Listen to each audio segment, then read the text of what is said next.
Hello, അമ്മ മനസ്സിൻ്റെ പുതിയൊരു എപ്പിസോഡിലേക്ക് എല്ലാവർക്കും സ്വാഗതം. ചാനൽ ആദ്യമായിട്ട് കാണുന്നവരാണെങ്കിൽ ഒന്ന് സബ്സ്ക്രൈബ് ചെയ്തിട്ട് ലൈക്ക് ചെയ്യണേ. അങ്ങനെ മേഘ ദേഷ്യത്തോടെയാണ് ചന്ദ്രികയോട് പെരുമാറുന്നത്. കാരണം ക്യാബിനിൽ മൊത്തം വിളക്കൊക്കെ കൊളുത്തി പൂജാമുറി പോലെ ആക്കിയതിൻ്റെ ദേഷ്യം അവൾക്ക് നന്നായിട്ടുണ്ടായിരുന്നു. അവൾ പറയുന്നുണ്ട്, ഇങ്ങനെ അലങ്കോലാക്കാനാണെങ്കിൽ ഈ ക്യാബിനിൽ ഇരിക്കാമെന്ന് നീ വിചാരിക്കേണ്ട ചന്ദ്രിക. നിനക്കറിയാലോ എനിക്കൊരു ഡിഗ്നിറ്റി ഉണ്ട്, അതുപോലെ തന്നെ എനിക്കൊരു ഡിസിപ്ലിൻ ഉണ്ട്. അത് പറ്റുമെങ്കിൽ മാത്രം ഇവിടെ നിന്നാൽ മതി, അല്ലെങ്കിൽ നീ നിൻ്റെ പഴയ സ്ഥാനത്ത് തന്നെ പോയി ഇരുന്നാൽ മതി. അപ്പോൾ ചന്ദ്രിക അതിന് തീരെ വില കൽപ്പിക്കുന്നുണ്ടായിരുന്നില്ല. ചന്ദ്രിക ഒരു പുച്ഛത്തോടെയാണ് സംസാരിക്കുന്നത്. അത് പറ്റില്ല മാഡം, എന്നോട് ഇവിടെ ഇരിക്കാനാണ് ത്യാഗരാജൻ സാറും മഹേന്ദ്രൻ സാറും പറഞ്ഞിട്ടുള്ളത്. ഞാൻ ഇവിടെ തന്നെ ഇരുന്ന് ജോലി ചെയ്യാൻ വേണ്ടി പോവാണ്. അത് കേട്ടതും മേഘയ്ക്ക് മനസ്സിലായി ചന്ദ്രിക ഉറച്ചൊരു തീരുമാനത്തോടെയാണ്. അവൾ ദേഷ്യത്തോടെ ഇങ്ങനെ പിറുപിറുക്കുന്നുണ്ട്. അയ്യോ എൻ്റെ ദൈവമേ, എൻ്റെ ഒരു തലയിലെഴുത്ത്. ചന്ദ്രിക അതൊന്നും വകവെക്കാതെ അവളുടെ ജോലിയിലേക്ക് മുഴുകുവാണ്. ആ സമയത്ത് ഒരു സ്റ്റാഫ് വന്നിട്ട് മേഘയ്ക്കുള്ള ജ്യൂസ് കൊണ്ടുവന്നിട്ടുണ്ടായിരുന്നു. അതവിടെ വെക്കാൻ വേണ്ടി മേഘ പറയാണ്. അതിനുശേഷം ചന്ദ്രികയോട് എന്താ വേണ്ടതെന്ന് ചോദിക്കുന്ന സമയത്ത് ചന്ദ്രിക പറയുന്നുണ്ട്, എനിക്കൊന്നും വേണ്ട. ഓക്കെ മേഡം എന്ന് പറഞ്ഞിട്ട് അയാൾ അവിടുന്ന് പോവാണ്. മേഘ അവളുടെ ജ്യൂസ് കുടിക്കുകയാണെങ്കിലും മേഘയുടെ ശ്രദ്ധ മുഴുവൻ ചന്ദ്രികയിലാണ്. ചന്ദ്രികയാണെങ്കിൽ അവളുടെ ജോലി ചെയ്തുകൊണ്ടിരിക്കുകയാണ്. മേഘയ്ക്ക് വല്ലാത്ത ദേഷ്യം വന്നിട്ടുണ്ടായിരുന്നു ചന്ദ്രികയുടെ അടുത്ത്. അതുകൊണ്ട് തന്നെ ആ ജ്യൂസ് ഒരു സിപ്പ് കുടിച്ചതിന് ശേഷം ചന്ദ്രികയെ തന്നെ നോക്കിക്കൊണ്ട് മേഘ ആ ജ്യൂസിൻ്റെ ഗ്ലാസ്സോടെ അത് നിലത്തിട്ട് പൊട്ടിക്കുകയാണ്. എന്നിട്ട് അറിയാത്തതുപോലെ അയ്യോ എന്നൊക്കെ പറയുന്നുണ്ട്. അപ്പോൾ ചന്ദ്രികയാണെങ്കിലും ശബ്ദം കേട്ട് പെട്ടെന്ന് അങ്ങോട്ടേക്ക് നോക്കുകയാണ്. അയ്യോ, എൻ്റെ കയ്യിൽ നിന്ന് അറിയാതെ വീണതാണല്ലോ മേഘ പറയുന്നുണ്ട്. ചന്ദ്രിക അപ്പോഴേക്കും വേഗം എഴുന്നേറ്റ് ഓടുകയാണ്. അയ്യോ, ജ്യൂസ് അവിടെ നിലത്തൊക്കെ വീണല്ലോ എന്ന് പറഞ്ഞിട്ട് അവൾ പോയിട്ട് വേസ്റ്റിൻ്റെ ആ ഒരു ബാസ്ക്കറ്റ് എടുത്തുകൊണ്ട് വരികയാണ്. ഒപ്പം തന്നെ അവിടുന്ന് ടേബിളിൽ നിന്നൊരു ടിഷ്യൂ എടുത്തിട്ട് കൈ മുറിയാത്ത രീതിയിൽ ആ ഗ്ലാസിൻ്റെ കഷ്ണം ആദ്യം പെറുക്കി മാറ്റുന്നുണ്ട്. അതൊക്കെ കണ്ടിട്ട് കസേരയിൽ ഇരുന്നിട്ട് മേഘ പുച്ഛത്തോടെ ചിരിക്കുകയാണ്. കാരണം ചന്ദ്രികയ്ക്ക് പറഞ്ഞിട്ടുള്ള ജോലി ഇത് തന്നെയാണ് എന്നുള്ളൊരു അർത്ഥത്തിൽ. ചന്ദ്രിക അതൊന്നും ശ്രദ്ധിക്കാതെ അവളുടെ ജോലി ചെയ്തുകൊണ്ടിരിക്കുകയാണ്. അപ്പം മേഘ പുച്ഛത്തോടെ ചിന്തിക്കുന്നുണ്ട്, ഇതിനു വേണ്ടിയിട്ടാണ് ഞാനത് കളഞ്ഞത്. പൊട്ടിയ ചില്ലിൻ്റെ കഷ്ണം മുഴുവൻ എടുത്തതിന് ശേഷം കയ്യിലിരുന്ന ടിഷ്യൂ വെച്ചിട്ട് അവിടെ നിലത്ത് തൂത്തിട്ടുണ്ടായിരുന്ന ജ്യൂസ് ചന്ദ്രിക തുടച്ചെടുക്കുകയാണ്. അപ്പോൾ അത് ആസ്വദിച്ചിരിക്കുകയാണ് മേഘ. അവൾക്ക് വല്ലാത്ത പുച്ഛവും പരിഹാസവും തോന്നുന്നുണ്ടായിരുന്നു ചന്ദ്രികയുടെ അടുത്ത്. ആ സമയത്താണ് സിദ്ധാർത്ഥ് അവരുടെ ക്യാബിനിലേക്ക് കയറി വരുന്നത്. ചന്ദ്രിക അവളുടെ സീറ്റിൽ കാണുന്നുമില്ല. മേഘയാണെങ്കിൽ നിലത്തോട്ടേക്ക് നോക്കിയാണ് ഇരിക്കുന്നത്. അതുകൊണ്ട് തന്നെ സിദ്ധാർത്ഥ് വേഗം ആ ഒരു ഭാഗത്തേക്ക് നോക്കുകയാണ്. അപ്പോൾ ചന്ദ്രിക അവിടെ നിലത്തിരുന്നിട്ട് ജ്യൂസ് തുടച്ചെടുക്കുകയാണ്. അപ്പോൾ സിദ്ധാർത്ഥ് ചോദിക്കുന്നുണ്ട്, ചന്ദ്രിക എന്താ പറ്റിയത്? അപ്പോൾ ചന്ദ്രിക പറയുന്നുണ്ട്, അത് മേഘ മാഡം അറിയാതെ അവരുടെ കയ്യിൽ നിന്ന് ജ്യൂസിൻ്റെ ഗ്ലാസ് നിലത്ത് വീണ് പൊട്ടിപ്പോയി. അപ്പോൾ സിദ്ധാർത്ഥ് മേഘയെ നോക്കുകയാണ്. മേഘയ്ക്ക് മനസ്സിലായി സിദ്ധുവിന് അത് മനസ്സിലായിട്ടുണ്ട് എന്നുള്ളത്, അവൾ അറിഞ്ഞോട് ചെയ്തതാന്നുള്ളത്. അപ്പോൾ ചന്ദ്രിക നിഷ്കളങ്കതയോടെ പറയാണ്, അതുകൊണ്ട് ഗ്ലാസ് ആരുടെ കാലിലും തറയ്ക്കാതിരിക്കാൻ വേണ്ടിയിട്ട് ഞാനത് എടുത്തു മാറ്റുമായിരുന്നു. അപ്പോൾ സിദ്ധാർത്ഥിനൊന്നും മനസ്സിലാവുന്നില്ല. അവൻ ചോദിക്കുന്നുണ്ട്, ഈ ജോലിയൊക്കെ എന്തിനാണ് നീ ചെയ്യുന്നത്? അതിന് വേണ്ടിയിട്ടല്ലേ നമ്മളിവിടെ ഹൗസ് കീപ്പിങ്ങിൻ്റെ ജോലിക്ക് ആൾക്കാരെ വെച്ചിട്ടുള്ളത്. അവർ വന്നിട്ട് വൃത്തിയാക്കിക്കോളും. അപ്പോൾ ചന്ദ്രിക പറയാണ്, ഇതിന് വേണ്ടിയിട്ട് അവരെന്തിനാണ് സർ ബുദ്ധിമുട്ടിക്കുന്നത്? ഇതൊരു 5 മിനിറ്റ് നേരത്തെ ജോലിയേ ഉള്ളൂ, ഇത് ഞാൻ ഇപ്പം തന്നെ ചെയ്തു തീർത്തോളാം. അപ്പോൾ സിദ്ധാർത്ഥ സംശയത്തോടെ ചോദിക്കുന്നുണ്ട്, ചന്ദ്രിക, ഇത് മേഘയുടെ കയ്യിൽ നിന്നല്ലേ വീണ് പൊട്ടിയത്? അപ്പോൾ അവളല്ലേ അത് ക്ലീൻ ചെയ്യേണ്ടത്, നീ എന്തിനാണ് ഇത് ക്ലീൻ ചെയ്യുന്നത്? അത് മനസ്സിലായിട്ടെന്നോണം ചന്ദ്രികയും പറയാണ്, സാറ് പറഞ്ഞത് ശരി തന്നെയാണ്, അത് ഞാൻ മറന്നുപോയിട്ടുണ്ടായിരുന്നു. മേഘയെ നോക്കിക്കൊണ്ട് ചന്ദ്രിക പറയാണ്, അവർ തന്നെയാണ് ക്ലീൻ ചെയ്യേണ്ടത്, പക്ഷേ വീട്ടിൽ ഇങ്ങനെയുള്ള ജോലികളൊന്നും ചെയ്തിട്ട് മേഘ മാഡത്തിന് വലിയ പരിചയമൊന്നുമില്ലല്ലോ, അതുകൊണ്ടാണ് ഞാൻ ചെയ്യുന്നത്. അപ്പോൾ സിദ്ധാർത്ഥ് അവൾക്ക് മുന്നറിയിപ്പ് കൊടുക്കുന്നുണ്ട്, ഇങ്ങോട്ട് നോക്ക്, ഇനി ഇങ്ങനെയുള്ള ജോലികളൊന്നും നീ ചെയ്യാൻ പാടില്ല, മനസ്സിലായോ? അപ്പോൾ ചന്ദ്രിക കൂളായിട്ട് പറയാണ്, നമ്മുടെ ജോലി നമ്മൾ ചെയ്യാൻ വേണ്ടിയിട്ട് എന്തിനാണ് ഇങ്ങനെ നാണം കെടുന്നത്? നിങ്ങൾ ധൈര്യമായിട്ട് പൊയ്ക്കോ സർ. ചന്ദ്രിക വീണ്ടും നിലത്തിരുന്നിട്ട് ആ ബാക്കിയുള്ള ജ്യൂസ് തുടച്ചെടുക്കുകയാണ്. അപ്പോൾ മേഘ പരിഹാസത്തോടെ സിദ്ധാർത്ഥിനോട് പറയുന്നുണ്ട്, ആരെ എവിടെ നിർത്തണോ അവിടെ തന്നെ നിർത്തണം. എന്നിട്ട് ചന്ദ്രികയുടെ നേരെ കണ്ണ് നോക്കിക്കൊണ്ട് പരിഹാസത്തോടെ സിദ്ധുവിനോട് പറയാണ്, വെക്കാൻ പാടില്ലാത്ത സ്ഥാനത്ത് ഓരോരുത്തർ വെച്ച് കഴിഞ്ഞാൽ ഇതുപോലെ ഉണ്ടാവും. അത് തന്നെ ഉദ്ദേശിച്ചാണ് പറഞ്ഞതെന്ന് ചന്ദ്രികയ്ക്ക് മനസ്സിലായിട്ടുണ്ടായിരുന്നു. അപ്പോൾ സിദ്ധാർത്ഥ് ദേഷ്യത്തോടെ മേഘയോട് അപ്പോൾ പരിഹാസത്തോടെ മേഘയും പറയുന്നുണ്ട്, ഞാൻ പറഞ്ഞത് സിദ്ധുവിന് മനസ്സിലായിട്ടുണ്ടാവും എന്നാണ് ഞാൻ കരുതുന്നത്. സിദ്ധാർത്ഥ ദേഷ്യത്തോടെ പറയാണ്, വായ് മൂടിയിട്ട് നീ നിൻ്റെ ജോലി ചെയ്യാൻ നോക്ക്. എന്നിട്ട് ചന്ദ്രികയോട് പറയുന്നുണ്ട്, ചന്ദ്രിക, ഇത് കഴിഞ്ഞ് കഴിഞ്ഞാൽ എൻ്റെ ക്യാബിനിലേക്ക് വാ. ശരി സർ. എന്നിട്ട് സിദ്ധു പുറത്തേക്ക് പോവാണ്. ചന്ദ്രിക വീണ്ടും ജ്യൂസ് തുടക്കുകയാണ്. അപ്പോൾ പരിഹാസത്തോടെ മേഘ പറയുന്നുണ്ട്, ചന്ദ്രിക, ആർക്ക് എന്തൊക്കെ ജോലി അറിയോ അത് മാത്രം ചെയ്യണം, അതല്ലാതെ അറിയാത്ത ജോലി ചെയ്യാമെന്ന് വിചാരിച്ചിട്ട് വലിയ വലിയ കസേര വന്നിരുന്നാൽ അതത്ര നന്നായിരിക്കില്ല. ചന്ദ്രിക ഒന്നും പറയാതെ മേഘ പറയുന്നത് കേട്ട് നിൽക്കുകയാണ്.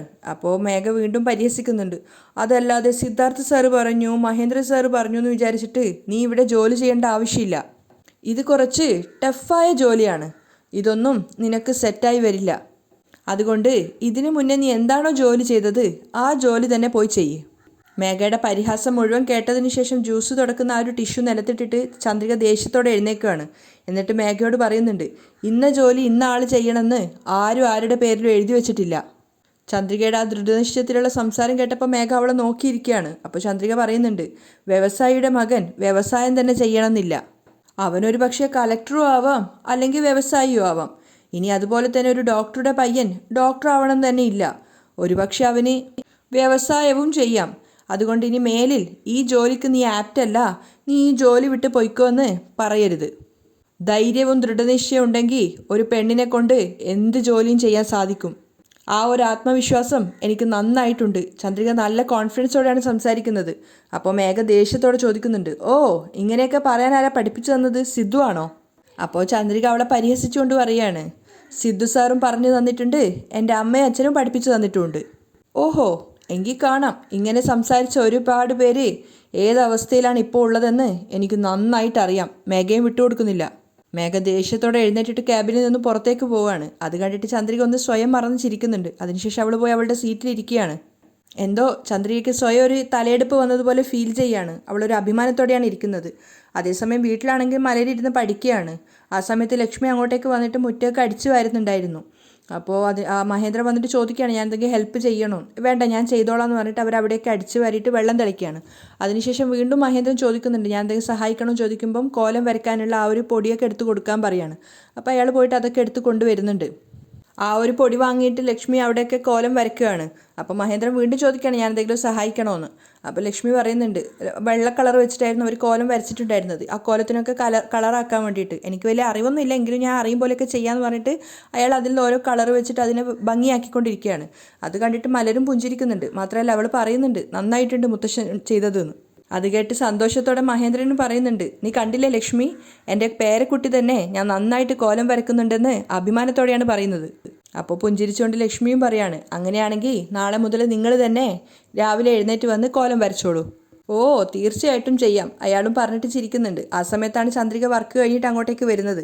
ചന്ദ്രിക വരുമ്പോൾ തന്നെ കാണുന്നത് അച്ഛനും അമ്മയും മുറ്റത്ത് കോലം വരക്കുന്നതാണ്. അവൾ വണ്ടിയിൽ നിന്ന് ഇറങ്ങിയിട്ട് നോക്കുമ്പോൾ വളരെ ഭംഗിയോടെയാണ് അവരത് ചെയ്തിട്ടുള്ളത്. അതുകൊണ്ട് തന്നെ ലക്ഷ്മിയോട് അവൾ പറയുന്നുണ്ട്, കോലം നന്നായിട്ടുണ്ടമ്മ. അപ്പോൾ മഹേന്ദ്രൻ പറയാണ്, അവൾ മാത്രം ചെയ്തതല്ല, ഞാനും ഹെൽപ്പ് ചെയ്തിട്ടുണ്ട്. ഇതിന് കളറൊക്കെ ചെയ്തത് ഞാനാണ്. ആഹാ, അങ്ങനെയാണോ? സത്യമായിട്ടും കോലം നന്നായിട്ടുണ്ട്.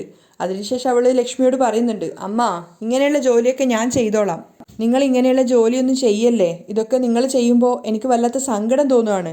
അപ്പോൾ ലക്ഷ്മി പുഞ്ചിരിച്ചുകൊണ്ട് ചോദിക്കുകയാണ്, ഇതിലെന്തിനാ മോളെ സങ്കടം? നമ്മുടെ വീട് വൃത്തിയാക്കുന്നതും നമ്മുടെ വീടിനെ ഭംഗി കൂട്ടുന്നതും അതൊക്കെ ഒരു ജോലിയാണോ? അത് നമ്മുടെ കടമയല്ലേ? ചന്ദ്രിക ഒന്നും പറയാതെ സങ്കടത്തോടെ നിൽക്കുകയാണ്. അപ്പോൾ മഹേന്ദ്രൻ പറഞ്ഞു കൊടുക്കുന്നുണ്ട്, ചന്ദ്രിക പണം ഒരുപാട് സമ്പാദിച്ച് പണക്കാരൻ്റെ ജീവിതം ജീവിക്കുന്നതിൽ ഒരു സന്തോഷവും ഇല്ല. ഇതുപോലെയുള്ള ചെറിയ ചെറിയ ജോലികളൊക്കെ ചെയ്തിട്ട് അതിൽ നിന്ന് കിട്ടുന്ന സന്തോഷമാണ് സത്യത്തിലുള്ള സന്തോഷം. ലക്ഷ്മി അത് തലയാട്ടി സമ്മതിക്കുകയാണ്. ചന്ദ്രികയുടെ മുഖത്ത് അപ്പോഴും ഒരു പുഞ്ചിരി ഉണ്ടെങ്കിൽ അവൾക്കൊരു സങ്കടം ഉണ്ടായിരുന്നു. അപ്പോൾ വീട്ടിലേക്ക് നോക്കിക്കൊണ്ട് മഹേന്ദ്രൻ പറയുന്നുണ്ട്, ആ വലിയ വീട്ടിൽ താമസിച്ചപ്പോൾ കിട്ടാത്തൊരു സന്തോഷം എനിക്കിപ്പോൾ ഈ ചെറിയ വീട്ടിൽ താമസിക്കുമ്പോൾ കിട്ടുന്നുണ്ട് മോളെ. എപ്പോൾ ഈ വീട്ടിലേക്ക് കാലെടുത്ത് വെച്ചോ അതും ആ നിമിഷം മുതൽ ഈ നിമിഷം വരെ ഞാൻ സമാധാനത്തോടെയും സന്തോഷത്തോടെയാണ് ജീവിക്കുന്നത്. നേരം നന്നായിട്ട് വിശക്കുന്നുണ്ട്, വയറ് നിറയെ ഭക്ഷണവും കഴിക്കുന്നുണ്ട്, കിടന്നാ ഉടനെ തന്നെ ഉറങ്ങാനും പറ്റുന്നുണ്ട്. സത്യം പറഞ്ഞാൽ ഞാനും ലക്ഷ്മിയും ഇപ്പോഴാണ് രാജാവും രാജ്ഞിയുമായിട്ട് ജീവിക്കാൻ തുടങ്ങിയത്. ചന്ദ്രിക മറുപടി ഒന്നും പറയാതെ പുഞ്ചിരിച്ച് കേട്ട് നിൽക്കുകയാണ്. അപ്പോൾ മഹേന്ദ്രൻ അവളോട് പറയുന്നുണ്ട്, പിന്നെ ഞാനൊരു കാര്യം പറയാം ചന്ദ്രിക, ഈ വീട്ടിലെ ജോലിയൊക്കെ ഞാനും ലക്ഷ്മിയെ നോക്കിക്കോളാം. എന്താ അച്ഛാ പറയുന്നത്? ചന്ദ്രിക ചോദിക്കുകയാണ്. അതേ മോളെ, ഇപ്പോഴത്തെ നിൻ്റെ എല്ലാ മനസ്സും ബിസിനസ്സിലായിരിക്കണം. നമ്മളെ മുഴുവനായിട്ട് നശിപ്പിക്കാനാണല്ലോ മേഘ ആഗ്രഹിക്കുന്നത്. അതിന് നീ ഒരു അവസരം അവൾക്ക് കൊടുക്കരുത്. മേഘയോട് യുദ്ധം ചെയ്തിട്ടാണെങ്കിലും ബിസിനസ്സിൽ നീ വളർന്നു വരണം, അത് മാത്രം മതി ഞങ്ങൾക്ക്. അപ്പോൾ ചന്ദ്രിക തലയാട്ടുകയാണ്. അപ്പോൾ ലക്ഷ്മിയും പറയുന്നുണ്ട്, അതേ ചന്ദ്രിക, അത് മാത്രം മതി നമ്മൾക്ക്. വീട്ടിലെ ജോലിയൊക്കെ ഞങ്ങൾ ചെയ്തോളാം, നീ ബിസിനസ് ശ്രദ്ധയോടെ നോക്ക്. അത് കേട്ട് ചന്ദ്രികയും പറയുന്നുണ്ട്, നിങ്ങൾ രണ്ടുപേരും എൻ്റെ മേൽ ഇത്രയധികം വിശ്വാസം വെച്ചിട്ടുണ്ട്, തീർച്ചയായിട്ടും ഒരു ദിവസം ഞാനത് കാത്തു സംരക്ഷിക്കും. അവർക്കും സന്തോഷമാവാണ്. ചന്ദ്രിക വണ്ടിയിൽ നിന്നും ബാഗ് എടുത്തിട്ട് അകത്തേക്ക് പോകുമ്പോൾ മലരവിടെ സ്റ്റെപ്പിൽ ഇരിക്കുന്നുണ്ടായിരുന്നു. മലരിനൊരു ഉമ്മയൊക്കെ കൊടുത്തിട്ടാണ് അകത്തേക്ക് പോകുന്നത്. ആ സമയത്ത് മേഘ അവളുടെ അമ്മാവനായിട്ടുള്ള മനോഹരനെ വിളിച്ചുകൊണ്ടാണ് വീട്ടിലേക്ക് വരുന്നത്. മുത്തശ്ശി, ആരാ വന്നിരിക്കുന്നേ നോക്ക്. അപ്പം മുത്തശ്ശി ചോദിക്കുന്നുണ്ട്, എന്താ മേഘ, വാ വന്ന് നോക്ക്. അടുത്തെത്തിയ സമയത്ത് അവരുടെ ബ്രദറിനെ കാണുന്ന സമയത്ത് അവർ ഒത്തിരി സന്തോഷിക്കുകയാണ്. മനോഹര എന്നൊക്കെ പറഞ്ഞ് സ്നേഹത്തോടെ അയാളുടെ കവിളിലൊക്കെ തൊടുന്നുണ്ട്. സുഖാണോടാ നിനക്ക്? നിന്നെ കണ്ടിട്ട് എത്ര നാളായി? ഒരുപാട് നാളുകൾക്ക് ശേഷം അനിയനെ കണ്ട ആ ഒരു സന്തോഷത്തിലാണ് സംസാരിക്കുന്നത്. പറയടാ, സുഖാണോ നിനക്ക് എന്നൊക്കെ വീണ്ടും വീണ്ടും ചോദിക്കുകയാണ്. അപ്പോൾ മനോഹരനും പറയുന്നുണ്ട്, മേഘമോളുടെ കാരുണ്യം കൊണ്ട് നന്നായിട്ട് ജീവിക്കുന്നു ചേച്ചി. അപ്പോൾ മേഘയും പുഞ്ചിരിച്ചുകൊണ്ട് ചോദിക്കുകയാണ്, മുത്തശ്ശി ഇപ്പം നിങ്ങൾക്ക് സന്തോഷമായോ? അയ്യോ, എനിക്ക് ഒരുപാട് സന്തോഷമായി മേഘ. ഇവൻ എവിടെയോ ഇരുന്ന് കഷ്ടപ്പെടുകയാണല്ലോ എന്ന് ഓർത്തിട്ട് ഞാൻ വല്ലാതെ വേദനിക്കുന്നുണ്ടായിരുന്നു. എൻ്റെ അനിയനെ നീ തിരിച്ചിവിടേക്ക് കൂട്ടിക്കൊണ്ട് വന്നല്ലോ. അവർ പരസ്പരം ഇങ്ങനെ സ്നേഹത്തോടെ സംസാരിച്ചുകൊണ്ടിരിക്കുമ്പോഴാണ് സിദ്ധു അതുവഴി പാസ് ചെയ്ത് പോകുന്നത്. പെട്ടെന്ന് സിദ്ധു തിരിഞ്ഞു നോക്കുമ്പോൾ മനോഹരനെ കണ്ട സമയത്ത് സിദ്ധാർത്ഥിന് ദേഷ്യം വന്നിട്ടുണ്ടായിരുന്നു. സിദ്ധാർത്ഥ അയാളെ തന്നെ ദേഷ്യത്തോടെയും വെറുപ്പോടെയും നോക്കുകയാണ്. അതിനുശേഷം അവർക്ക് അടുത്തേക്ക് വന്നിട്ട് മേഘയോട് പറയുന്നുണ്ട്, ഏയ് ഹലോ, ഇയാളെ ആരാ വീട്ടിലേക്ക് കയറാൻ അനുവദിച്ചത്? ആദ്യം വീട്ടിൽ നിന്ന് പുറത്തിറങ്ങാൻ നോക്ക്. അപ്പോൾ മനോഹരൻ വളരെ കൂളായിട്ടാണ് സംസാരിക്കുന്നത്. സാർ, അത് നിങ്ങൾ എന്തിനാ പറയുന്നത്? മേഘ പറയട്ടെ, അപ്പം തന്നെ പോയിക്കോളാം. അപ്പോൾ സിദ്ധാർത്ഥ ദേഷ്യത്തോടെ മേഘയോട് സംസാരിക്കുകയാണ്. എന്താ മേഘ ഇതെല്ലാം? ഈ റാസ്കല് ലക്ഷ്മി അമ്മായിയെ കടത്തിക്കൊണ്ടു പോയിട്ട് പൈസക്ക് ചോദിച്ചത് നിനക്ക് മറന്നുപോയോ? ഇവനെ കൂട്ടിക്കൊണ്ടുവന്ന് വീട്ടിൽ നിർത്തിയിരിക്കുകയാണോ? ആദ്യം ഇവനോട് വീട്ടിൽ നിന്ന് ഇറങ്ങിപ്പോകാൻ പറ. മനോഹരൻ പുച്ഛത്തോടെ കേട്ട് നിൽക്കുകയാണ്. അപ്പോൾ മേഘ പറയുന്നുണ്ട് സിദ്ധുവിനോട്, സോറി സിദ്ധാർത്ഥ്, എനിക്ക് അദ്ദേഹത്തോട് വീട്ടിൽ നിന്ന് ഇറങ്ങിപ്പോവാൻ പറയാൻ പറ്റില്ല. കാരണം അവർ മരതകം മുത്തശ്ശിയുടെ സഹോദരനാണ്. അവസാന കാലത്ത് മുത്തശ്ശിക്കൊരു സഹായം ആയിക്കോട്ടെ എന്ന് കരുതിയിട്ടാണ് ഞാൻ അദ്ദേഹത്തെ കൂട്ടിക്കൊണ്ടുവന്നത്. അതുമാത്രമല്ല, അദ്ദേഹം മുന്നത്തെ പോലെയല്ല, ഇപ്പോൾ ഒത്തിരി മാറിയിട്ടുണ്ട്. അപ്പോൾ മേഘയോട് സിദ്ധാർത്ഥ് പറയുന്നുണ്ട്, ഇയാൾ മാറിയെന്നോ? ഇയാളും മാറില്ല, നീയും മാറില്ല മേഘ. അത് കേട്ട് മേഘയ്ക്കും മുത്തശ്ശിക്കും മനോഹരനൊക്കെ ദേഷ്യം വരുന്നുണ്ടായിരുന്നു. അപ്പോൾ സിദ്ധാർത്ഥ് മേഘയോട് പറയുന്നുണ്ട്, മഹേന്ദ്രൻ അങ്കിള് മുത്തശ്ശനെ നോക്കണമെന്ന് പറഞ്ഞൊരൊറ്റ കാരണം കൊണ്ടാണ് ഞാൻ ഈ വീട്ടിൽ ഇപ്പോഴും താമസിക്കുന്നത്. ഇല്ലെങ്കിൽ നിങ്ങളൊക്കെ താമസിക്കുന്ന ഈ വീട്ടിൽ ഞാൻ ഒരു നിമിഷം പോലും താമസിക്കില്ലായിരുന്നു. മേഘ, എല്ലാത്തിനും ഒരു ലിമിറ്റുണ്ട്. അമിതമായി കഴിഞ്ഞാൽ ഇതിന് നീ അനുഭവിക്കാൻ പോകുന്ന ശിക്ഷ അത് വളരെ വലുതായിരിക്കും. മേഘ പുച്ഛത്തോടെ കേട്ട് നിൽക്കുകയാണ് സിദ്ധാർത്ഥ് പറയുന്നത്. അപ്പോൾ സിദ്ധു പറയുന്നുണ്ട്, ഇനി കുറച്ചു നാൾ കൊണ്ട് തന്നെ കോടതി വിധി പ്രകാരം അങ്കിളിൻ്റെയും ആൻറ്റിയുടെയും പേരിലേക്കായിരിക്കും ഈ സ്വത്തുക്കളൊക്കെ പോവുക. ഓഹോ, മേഘ പുച്ഛത്തോടെ നിൽക്കുകയാണ്. അപ്പോൾ സിദ്ധു പറയുന്നുണ്ട്, അന്ന് നിങ്ങളെല്ലാവരും പെട്ടിയും കിടക്കയും എടുത്തിട്ട് ഈ വീട്ടിൽ നിന്ന് പുറത്തിറങ്ങേണ്ടി വരും. അതുവരെ വേണമെങ്കിൽ ഈ വീട്ടിൽ താമസിച്ചോ, പക്ഷെ വേണ്ടാത്ത ഓരോരോ പ്രശ്നങ്ങൾ ഉണ്ടാക്കുകയാണെങ്കിൽ അത് നല്ലതിനായിരിക്കില്ല, ഓർത്തോ. സിദ്ധാർത്ഥ ദേഷ്യത്തോടെ സംസാരിച്ചിട്ടാണ് അവിടുന്ന് പോകുന്നത്. അങ്ങനെ അവൻ സംസാരിച്ചുകൊണ്ട് തന്നെ എല്ലാവർക്കും ഒരു തരം ദേഷ്യം ഉണ്ടായിരുന്നു അവനോട്. അതിനുശേഷം സിദ്ധു പോയപ്പോൾ മുത്തശ്ശി പറയുന്നുണ്ട്, അവൻ ചെറിയ പയ്യൻ, അവൻ വായിൽ വന്നതൊക്കെ വിളിച്ച് പറഞ്ഞു എന്നേ ഉള്ളൂ, അതൊന്നും നീ കാര്യമാക്കണ്ട. അതിനുശേഷം വീണ്ടും മനോഹരനോട് പറയാണ്, മനോഹര, നീ ആകെ മെലിഞ്ഞു പോയടാ, ഞാൻ എൻ്റെ കൈകൊണ്ട് തന്നെ നാടൻ കോഴി നിനക്ക് വെച്ച് തരാം. അത് കേട്ട് അയാളും സന്തോഷത്തോടെ പറയാണ്, താങ്ക് യു ചേച്ചി, ചേച്ചിയുടെ കൈകൊണ്ട് ഭക്ഷണം ഉണ്ടാക്കി കഴിച്ചിട്ട് എത്ര കാലമായി എന്നറിയോ, വേഗം തന്നെ ഉണ്ടാക്കിത്താ. അങ്ങനെ വേഗം അവർ 3 പേരും അകത്തേക്ക് പോവുകയാണ്. പിറ്റേന്ന് ഓഫീസിലെത്തിയ സമയത്ത് ചന്ദ്രിക ലിഫ്റ്റിനടുത്താണ് ഉള്ളത്. അവൾ ലിഫ്റ്റിന് കയറാൻ വേണ്ടി നിൽക്കുന്ന സമയത്ത് താഴെ സ്റ്റെയർ കേസിന് താഴെയായിട്ട് മേഘ ഉണ്ടായിരുന്നു. അപ്പോൾ ചന്ദ്രിക ലിഫ്റ്റിനടുത്താണ് ഉള്ളതെന്ന് മേഘയ്ക്ക് മനസ്സിലാവുന്നുണ്ട്. പക്ഷേ മേഘയെ ചന്ദ്രിക കണ്ടിട്ടില്ല. ചന്ദ്രിക ലിഫ്റ്റ് തുറന്നു വന്നപ്പോൾ അകത്തേക്ക് കയറുകയാണ്. പക്ഷേ പ്രതീക്ഷിക്കാതെ അതിനകത്ത് സിദ്ധാർത്ഥ ഉണ്ടായിരുന്നു. സിദ്ധാർത്ഥ അതിനകത്തുള്ളത് മേഘയ്ക്ക് അറിയില്ലായിരുന്നു. അപ്പോൾ സിദ്ധുവിനെ കണ്ടപ്പോൾ ചന്ദ്രിക അവർ രണ്ടുപേരും പരസ്പരം നോക്കി ചിരിക്കുകയാണ്. അതിനുശേഷം ലിഫ്റ്റ് അവൾ ഓണാക്കുന്നുണ്ട്. ആ സമയം കൊണ്ട് മേഘ വേഗം തന്നെ മുകളിലേക്ക് വന്നിട്ട് ലിഫ്റ്റിൻ്റെ ആ ഒരു മെയിൻ സ്വിച്ച് ഓഫാക്കുകയാണ്. അപ്പോൾ ഒട്ടും പ്രതീക്ഷിക്കാതെ സിദ്ധാർത്ഥും ചന്ദ്രികയും ആ ലിഫ്റ്റിനകത്ത് ഉണ്ടായിരുന്നു. പെട്ടെന്ന് തന്നെ കറണ്ട് പോവുകയാണ്. അയ്യോ, ഇതെന്താ പെട്ടെന്ന് കറണ്ട് പോയത്? ചന്ദ്രിക ഇങ്ങനെ സ്വയം ചോദിക്കുകയാണ്. അപ്പം മേഘ ചിന്തിക്കുന്നുണ്ട്, ലിഫ്റ്റ് ഓപ്പറേറ്റർ വരുന്നത് വരെ അതിൻ്റെ ഉള്ളിൽ കിടന്ന് ചാവ്. എന്താ സാർ പെട്ടെന്ന് ലിഫ്റ്റ് ഓഫായത്? ചന്ദ്രിക സംശയത്തോടെ സിദ്ധുവിനോട് ചോദിക്കുമ്പോൾ സിദ്ധുവും പറയുന്നുണ്ട്, എനിക്കും അറിയില്ല, ഒരു മിനിറ്റ് ഞാനൊന്ന് ലിഫ്റ്റ് ഓപ്പറേറ്റർ വിളിക്കട്ടെ. ശരി. സിദ്ധു വേഗം തന്നെ ലിഫ്റ്റ് ഓപ്പറേറ്ററെ കോൾ ചെയ്യുന്ന സമയത്ത് അയാൾ പുറത്ത് ചായ കുടിച്ചുകൊണ്ടിരിക്കുകയാണ്. പെട്ടെന്ന് തന്നെ ഓഫീസിലേക്ക് വരാൻ പറയുന്നുണ്ട്, ഞാനും ചന്ദ്രികയും ഈ ലിഫ്റ്റിനകത്ത് കുടുങ്ങിയിട്ടുള്ളതെന്ന്. ആ സമയത്ത് ആരും തന്നെ കണ്ടിട്ടില്ല എന്ന് മനസ്സിലാക്കിയിട്ട് മേഘ അവിടുന്ന് വേഗം എസ്കേപ്പായിട്ട് പോവുകയാണ്. ചന്ദ്രിക അതിനകത്ത് കുടുങ്ങിയല്ലോ എന്ന് സമാധാനിച്ചിട്ട്. ലിഫ്റ്റിന് എന്തായിരിക്കും പറ്റിയത്? ചന്ദ്രിക വീണ്ടും ചോദിച്ചപ്പോൾ സിദ്ധാർത്ഥ് പറയുന്നുണ്ട്, അറിയില്ല, ലിഫ്റ്റ് ഓപ്പറേറ്റർ വന്നാലേ അറിയാൻ പറ്റുള്ളൂ. ആ സമയത്ത് ചന്ദ്രികയുടെ കയ്യിലിരുന്ന ഫയൽ അവിടെ നിലത്ത് വീഴുകയാണ്. അവളത് എടുത്തിട്ട് വരുന്ന സമയത്ത് സിദ്ധാർത്ഥം എടുക്കാൻ സഹായിക്കുന്നുണ്ടായിരുന്നു. അതുകൊണ്ട് തന്നെ അവർ രണ്ടുപേരും അടുത്തായതുകൊണ്ട് ചന്ദ്രികയുടെ നെറ്റിയിലുള്ള ആ ഒരു സിന്ദൂരം സിദ്ധാർത്ഥിൻ്റെ മുഖത്ത് കവിളിൽ തട്ടുകയാണ്.